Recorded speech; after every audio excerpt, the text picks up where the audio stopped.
continue our series on sermons on stewardship, we look tonight at our lives of discipleship and how this includes our attitudes to life and financial giving. Take up thy cross and follow me is a phrase we probably associate more with Lent than with this time of year. It's very much linked with the idea of discipleship, which we focus on towards Easter, as we follow Jesus on his journey to the cross. For every Christian, though, it applies to every day of our daily lives. Jesus gave up his life for us, and he calls us to live our lives to follow him. It's a challenge to our thoughts, to our words, and to our actions, and to our attitudes in life, including the challenge of our discipleship practice of generous giving. Jesus rebuked Peter with the words, "You are setting your mind not on divine things, but on human things." Our lives are so often torn between our intent to live in God's ways and our human capacity for sinful self-serving. We can think and reason at a human level without opening our minds to the grace of God and his generosity, his mercy and his loving ways. We can barricade our minds and limit ourselves, thinking that we understand, that we can control, and that we are keeping safe by staying within our own boxes. The way of the cross calls us to let go and step out in faith, opening our minds and trusting in God. Peter couldn't understand how Jesus' suffering and death could possibly fit into his expectations of the coming Messiah. The fact that Jesus includes the other disciples in the crowd around in his explanation to Peter of what it really means to follow Jesus could be interpreted as Jesus realizing that Peter wasn't the only one who was struggling with his teachings. As with Jesus' journey to the cross in the final weeks of his life, our lives of discipleship are a journey too. We are called to commit to that journey and then to keep moving. To go on a pilgrimage requires a clear decision, planning, and then, barring practical disasters or injury, continuing to the end, persevering with blisters, heavy backpacks, and almost inevitably unexpected weather.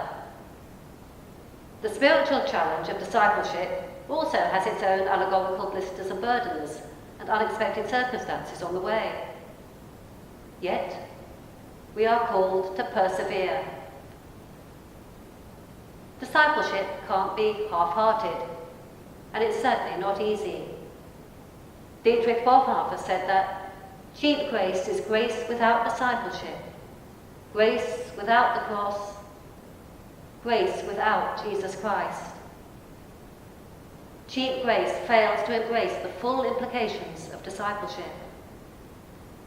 So, how do we release ourselves from the self-centeredness of our lives?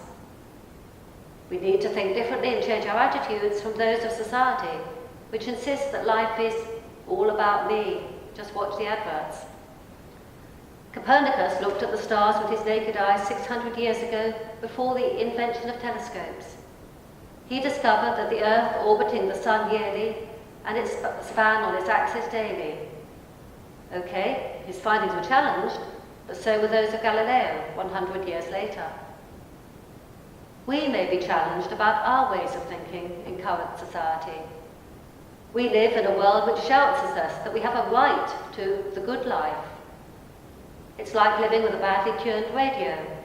It comes as a subliminally, implicitly and explicitly, through every form of media. And we have to make a deliberate choice to block it out. Jesus talked about an adulterous and sinful generation in his time. Today, this could be seen as a world of consumerism, with its seduction of wealth and acquisition replacing God's way of contentment, generosity and gratitude, regardless of our wealth. You only have to meet the people in Africa who have very little to recognize how much they are generous at how little wealth they have.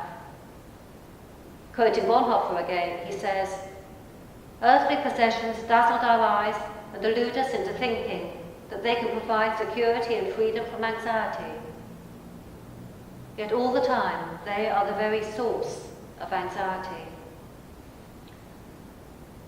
Within our discipleship, we are called to share our possessions. Remember the story of the rich young ruler who stuck rigidly to the law. And when he asked Jesus what he needed to find eternal life, Jesus told him to sell his goods and give them to the poor. Joyful and generous giving requires us to let go of our pride of ownership. Hand in hand with this comes our acceptance that all we have to give is given to us by God as a gift. Linking the two together, we find that in the obedience of giving, we live with joy and not sorrow, abundance and not scarcity. In the culture of where we live, we cannot divorce our attitudes to money and stewardship from every other area of life.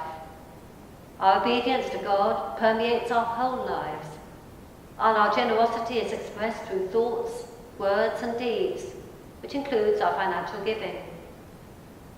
And it's up to us to make our choice about giving regularly to support the ministry and mission of the church. It's up to us to decide on the act of commitment we make in our own individual circumstances and how we include this in our lives of discipleship as we take up our cross and follow Jesus. And the call is on each one of us. Jesus, if you remember, spoke to all who were following him that day. Not just his disciples, not just the wealthy, not just the religious leaders, but to everyone who was around him. We can choose to respond with the mind of the world around us, or to respond with the mind of our generous God, who created each one of us and our wonderful world, and of Jesus, who took up his cross for each one of us individually. How are we going to renew our discipleship and our lives of obedience on that journey with him? Amen.